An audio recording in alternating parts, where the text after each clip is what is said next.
asphalt's down. We go over it several times with the roller, let it set up, go over it again, set up, go over it again. Do all the edges with the vibratory tamper, and then crisscross all the way up. That ensures that it's all gelled into place.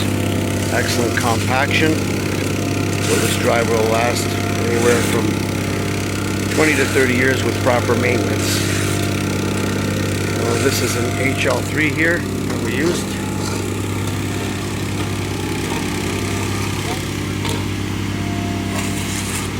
And we'll finish this job and we're setting up for the next job.